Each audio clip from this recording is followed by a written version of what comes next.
So hello everyone, welcome back to Quantum Tutorials again. तो this is Himanshu mode. आज हमारा lecture fourth है। आज के लेक्चर में हम ऑर्गेनिक रिएक्शन मैकेनिज्म के कुछ इंपॉर्टेंट बेसिक कॉन्सेप्ट समझेंगे। इस लेक्चर में हम मेनली 3 टॉपिक्स कवर करने वाले हैं आज। सो सबसे पहला जो टॉपिक रहेगा हमारा होमोलिसिस एंड हेट्रोलिसिस, यानी fusion of a covalent bond. Then उसके बाद हमारा सब्सट्रैक्ट एंड रीजन रहेगा। तो स्टूडेंट्स, जिसमें हम पढ़ेंगे कि ऑर्गेनिक रिएक्शन में कौन सा मॉलिक्यूल रिएक्ट करता है और कौन सा अटैक करता है, और जो fission of a covalent bond है उसमें हम देखेंगे कि कोवेलेंट बॉन्ड कैसे ब्रेक होता है और कौन कौन से टाइप्स होते हैं। देन जो हमारा लास्ट टॉपिक रहेगा हमारा वो इलेक्ट्रॉन मूवमेंट ऑर्गेनिक रिएक्शन, यानी इसमें हम सीखेंगे कि इलेक्ट्रॉन्स रिएक्शन के दौरान कैसे मूव करते हैं और कर्व्ड अराउ नोटेशन का यूज़ कैसा होता है उसमें। ये कॉन्सेप्ट जो है ऑर्गेनिक केमिस्ट्री के रिएक्शन मैकेनिज्म को समझाने के लिए फाउंडेशन है। तो चलिए लेक्चर स्टार्ट करते हैं, और सबसे पहले जो हम समझेंगे वो है हमारा fusion of covalent bond. Fusion of a covalent bond. A covalent bond can break into two ways: heterolytic cleavage and homolytic cleavage. So bond breaking in an organic reaction leads to formation of reactive intermediates. So these intermediates play an important role in a reaction mechanism. So students, यहाँ पे covalent bond breaking organic जो है वो organic reaction में covalent bond break हो सकता है और नए बॉन्ड्स फॉर्म होते हैं। तो बॉन्ड ब्रेकिंग को बॉन्ड फ्यूजन कहते हैं। उसके बॉन्ड फ्यूजन के 2 टाइप्स है, एक हेट्रोलिसिस एंड होमोलिसिस। उसके बाद यहाँ पे फॉर्मेशन ऑफ रिएक्टिव स्पीशीज। तो बॉन्ड ब्रेक होने पर रिएक्टिव इंटरमीडिएट्स बनते हैं, जैसे carbon cation, carbon ion and free radical. ये स्पीशीज बहुत रिएक्टिव होते हैं और रिएक्शन के आगे बढ़ाती है। स्टूडेंट्स, यहाँ पे ऑर्गेनिक केमिस्ट्री में बॉन्ड फ्यूजन से बनने वाले इंटरमीडिएट्स रिएक्टिव मैकेनिज्म को समझने में इंपॉर्टेंट रोल प्ले करता है। तो ये बताता है कि रिएक्टेंट से प्रोडक्ट कैसे बनता है। तो अब स्टूडेंट्स मुझे बताओ कि कोवेलेंट बॉन्ड को स्टूडेंट कोवेलेंट बॉन्ड है, कोवेलेंट बॉन्ड को इमेजिन करो जैसे दो लोग एक रोप को पकड़ के खड़े होते हैं। तो अगर रोप बराबर डिवाइड हो जाए तो वो क्या हो जाएगा, होमोलिटिक क्लीवेज। एंड दूसरा, अगर एक ही पर्सन पूरा रोप ले जाए तो वो हेट्रोलिटिक क्लीवेज होता है। अब यहाँ पे हेट्रोलिटिक क्लीवेज देखेंगे। स्टूडेंट, इन हेट्रोलिटिक क्लीवेज में कोवेलेंट बॉन्ड ब्रेक होने पर शेयर्ड इलेक्ट्रॉन पेयर पूरा एक ही एटम के पास चला जाता है। तो इस प्रोसेस का जो चार्ज स्पीशीज आयन बनता है। और यहाँ पे जो एग्जाम्पल दिया है स्टूडेंट्स, यहाँ बॉन्ड इलेक्ट्रॉन्स ब्रोमाइन के पास चले जाता है। तो इसलिए जो यहाँ पे CH3+ है, वो CH3+ आयन्स क्या है, वो पॉजिटिव है, और ब्रोमाइन जो Br- आयन वो क्या है, नेगेटिव आयन है। उसके बाद फॉर्मेशन ऑफ, यहाँ पे देखो, कार्बोकैटायन। तो यहाँ पे जब कार्बन पर पॉजिटिव चार्ज आता है तो उस स्पीशीज को हम कार्बोकैटायन कहते हैं। तो यहाँ पे जैसे एग्जांपल दिया मिथाइल कटायन, तो CH3+ मिथाइल कटायन। तो यहाँ पे कार्बोकैटायन इलेक्ट्रॉन डिफिशिएंट और हाईली रिएक्टिव होते हैं। और यहाँ पे टाइप्स ऑफ कार्बोकैटायन देखेंगे कि कार्बोकैटायन को कार्बन एटम्स की बॉन्डिंग के बेसिस पर क्लासिफाई किया जाता है। First primary, then secondary and then territory. उसके बाद यहाँ पे स्टेबिलिटी ऑर्डर देखोगे। तो स्टेबिलिटी ऑर्डर में कार्बोकैटायन स्टेबिलिटी का ऑर्डर देखो, जैसे CH3+, तो यहाँ पे प्राइमरी से टेरिटरी में जा रहा है। तो जैसे जैसे अल्काइल ग्रुप्स इंक्रीज होता है वैसे ही इलेक्ट्रॉन डोनेटिंग इफेक्ट बढ़ता है, जो कार्बोकैटायन को स्टेबल बनाता है। तो स्टूडेंट याद रखना, 3 इज अ किंग, यानी यहाँ पे जो 3 है इसको याद रखना, 3 इज अ किंग, मतलब टेरिटरी कार्बोकैटायन सबसे स्टेबल होता है। अब कार्बेनियम के बारे में पढ़ेंगे। If carbenium gains the electron pair, a carbenium is a form. Student, जब हेट्रोलिटिक क्लीवेज में इलेक्ट्रॉन पेयर कार्बन के पास आ जाता है तब कार्बेनियम फॉर्म होता है। तो स्टूडेंट, यहाँ पे मिथाइल अनायन दिया है CH3-, यहाँ कार्बन पर नेगेटिव चार्ज होता है। उसके बाद स्टूडेंट्स, यहाँ पे मेन कैरेक्टरिस्टिक दिए है सो कार्बेनियम के। तो कार्बेनियम के, तो कार्बन पर नेगेटिव चार्ज प्रेजेंट होता है। तो यूजुअली जो sp3 है, sp3 शेल तो हाइब्रिडाइजेशन में होता है। तो स्ट्रक्चर जो होता है डिस्टॉर्ट होता है, जो टेट्राहाइड्रल होता है। उसके बाद हाईली रिएक्टिव और अनस्टेबल स्पीशीज में होता है। उसके बाद यहाँ पे रिएक्टिविटी दी है कि कार्बेनियम इलेक्ट्रॉन रिच। ओके, सो यहाँ पे देखना कि कार्बेनियंस इलेक्ट्रॉन रिच स्पीसीज होते हैं, इसलिए ये इजीली इलेक्ट्रोफाइल्स पर अटैक करते हैं और न्यू बॉन्ड्स बनाते हैं। यहाँ पे रिएक्शन के टाइप जो है वो आयनिक रिएक्शन और पोलर रिएक्शन। जो रिएक्शन हेट्रोलाइटिक क्लीवेज के थ्रू होती है उन्हें हम आयनिक रिएक्शन और पोलर रिएक्शन कहते हैं। तो क्योंकि इनमें चार्ज स्पीशीज आयन्स फॉर्म होते हैं। तो स्टूडेंट्स, कार्बोकैटायन और कार्बोनियम, तो कार्बोकैटायन जो इलेक्ट्रॉन कम होता है, जिसमें इलेक्ट्रॉन कम होता है वो पॉजिटिव होता है, और कार्बोनियम जिसमें इलेक्ट्रॉन ज़्यादा होता है वो नेगेटिव होता है। हाँ, homolytic cleavage. What is homolytic cleavage? Homolytic cleavage में कोवलेंट बॉन्ड ब्रेक होने पर दो आइटम्स एक एक इलेक्ट्रॉन मिलते हैं। तो स्टूडेंट्स, इस प्रोसेस में फ्री रेडिकल फॉर्म होता है, जैसे R minus R that is R plus R. तो यहाँ पे आर एक फ्री रेडिकल है जिसके पास एक अनपेड इलेक्ट्रॉन है, सॉरी, हाँ, एक अनपेड इलेक्ट्रॉन है।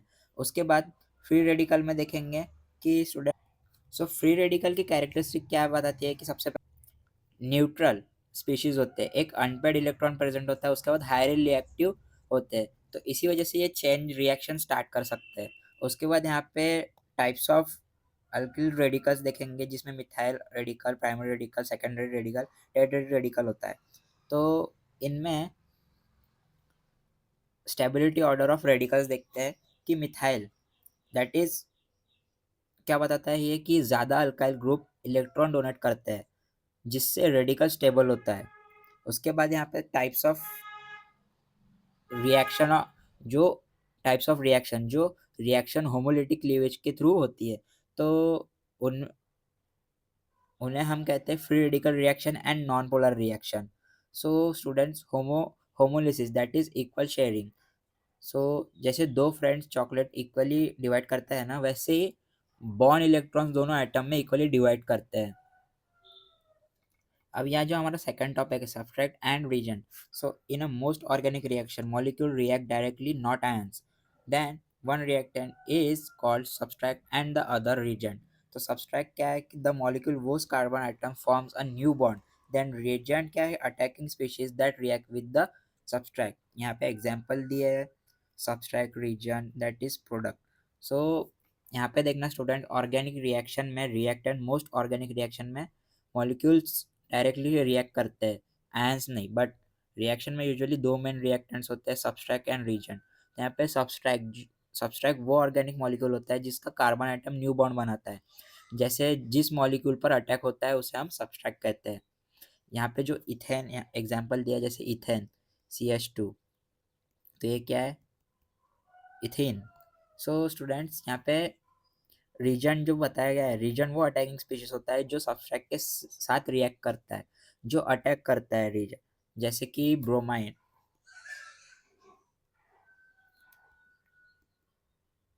जैसे ब्रोमाइन है, ये रीजन अटैकिंग स्पीशीज होता है जो सब्सट्रैक्ट के साथ रिएक्ट करता है। देन उसके बाद यहाँ पे एग्जाम्पल दिया है, that is CH2 equals to CH2 plus Br2। तो CH2 सब्सट्रैक्ट है और Br2 रीजेंट है, तो उसका प्रोडक्ट निकला। तो प्रोडक्ट क्या है? CH2 Br and CH2 Br। सो यहाँ पे स्टूडेंट देखना कि इमेजिन करो, जैसे पिज़्ज़ा पिज़्ज़ा शॉप है, तो पिज़्ज़ा बेस सब्सट्रैक्ट है and toppings cheese olives reagent है। तो टॉपिंग्स पिज़्ज़ा बेस पर अटैच होते हैं और न्यू पिज़्ज़ा बन जाते हैं। बिल्कुल वैसे ही रीजेंट जो है, रीजेंट सब्सट्रैक्ट पर अटैक करके न्यू प्रोडक्ट बनाते हैं। और उसके बाद जैसे कल वाला एग्जांपल मैंने दिया था कि बैट्समैन एंड बॉलर, यहाँ पे बैट्समैन सब्सट्रैक्ट है एंड बॉलर रीजेंट है। तो बॉलर अटैक करता है तो बॉल थ्रो करता है और बैट्समैन रिएक्ट करता है। Now nucleophiles and electrophiles. So यहाँ पे देखना reactive side in organic reaction. So students, organic reaction में रीजेंट सब्सट्रैक्ट के साथ रिएक्टिव साइड पर अटैक करते हैं, जिसमें इलेक्ट्रॉन डिफिशिएंट साइड है जो कि पॉजिटिव साइड, जो इलेक्ट्रॉन रिच स्पीशीज अटैक करती है, और इलेक्ट्रॉन रिच साइड जो कि इलेक्ट्रॉन डेफिशिएंट स्पीशीज अटैक करती है। तो ये इंटरेक्शन रिएक्शन को स्टार्ट करता है। उसके बाद स्टूडेंट यहाँ पे जो न्यूक्लियोफाइल है Nu माइनस, तो यहाँ पे एग्जाम्पल्स, सो यहाँ पे जैसे कि न्यूक्लियोफाइल वो इलेक्ट्रॉन है जो इलेक्ट्रोफाइल इलेक्ट्रॉन रिच स्पीशीज होती है जो इलेक्ट्रॉन पर डोनेट करती है, इसलिए इसे न्यूक्लियस सीकिंग रीजन भी कहते हैं। जैसे कि nucleophile that is electron donor. यहाँ पे एग्जाम्पल्स दिए हैं न्यूक्लियोफाइल्स के, जो कि कॉमन न्यूक्लियोफाइल्स है, जैसे OH minus, CN, then NH3 and H2O। तो इन सब के पास लोन पेयर ऑफ इलेक्ट्रॉन्स होता है जो स्टूडेंट्स बॉन्ड बनाने के लिए डोनेट कर सकते हैं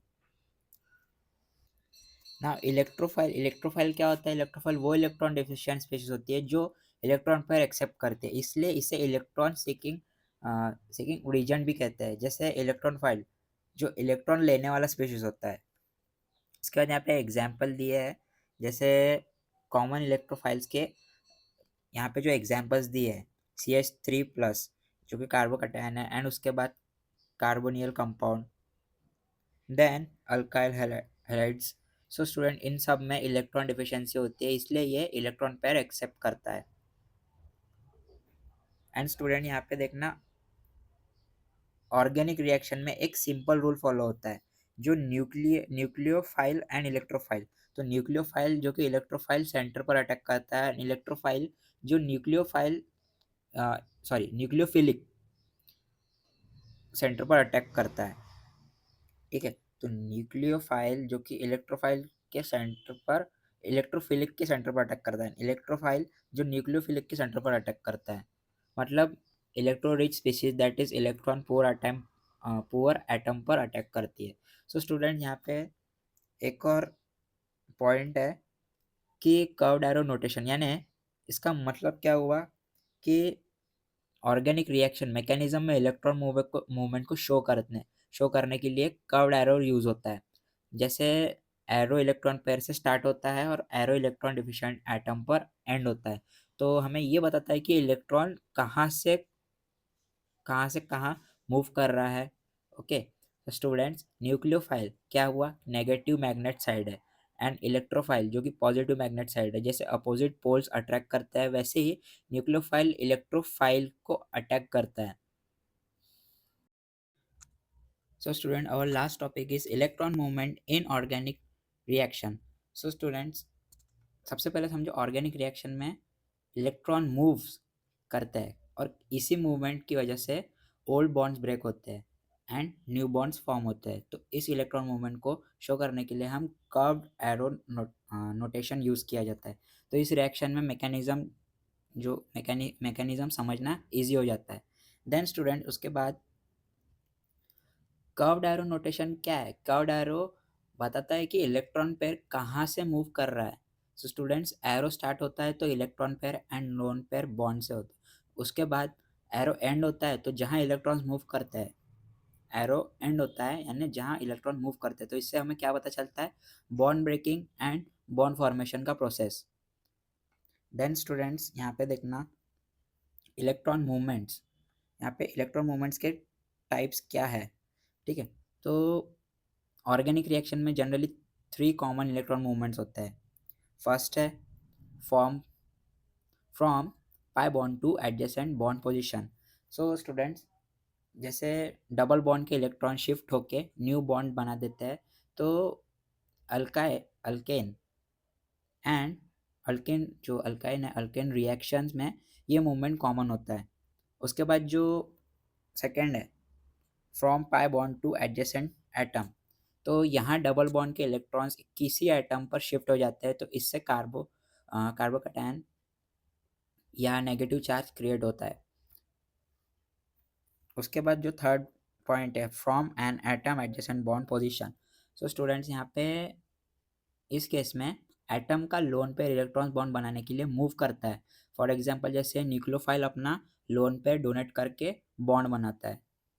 सो स्टूडेंट, यहाँ पे जैसे कि एक एग्जांपल लेते हैं।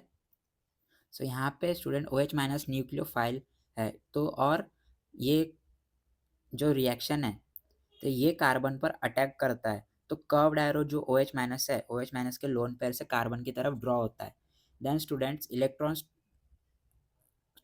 जैसे होता है, ठीक है। इलेक्ट्रॉन जो है ना स्टूडेंट जैसे होता है, जहाँ स्पेस मिलता है वहाँ मूव करता है, जहाँ क्राउडेड जगह से स्टेबल जगह पर शिफ्ट हो जाता है। सो एग्जैक्टली वैसे ही इलेक्ट्रॉन स्टेबल पोजीशन के तरफ मूव करता है।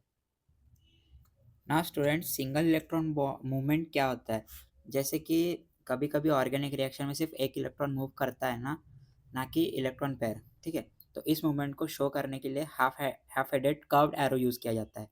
तो इस एरो को फिश हुक एरो भी कहते हैं। सो स्टूडेंट यहाँ पे फिश हुक एरो ये सिंगल इलेक्ट्रॉन मूवमेंट शो करता है।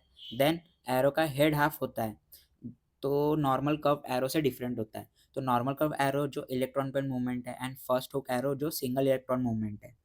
Then where it where it occurs, so student where it occurs, single electron movement usually free radical reaction में होता है।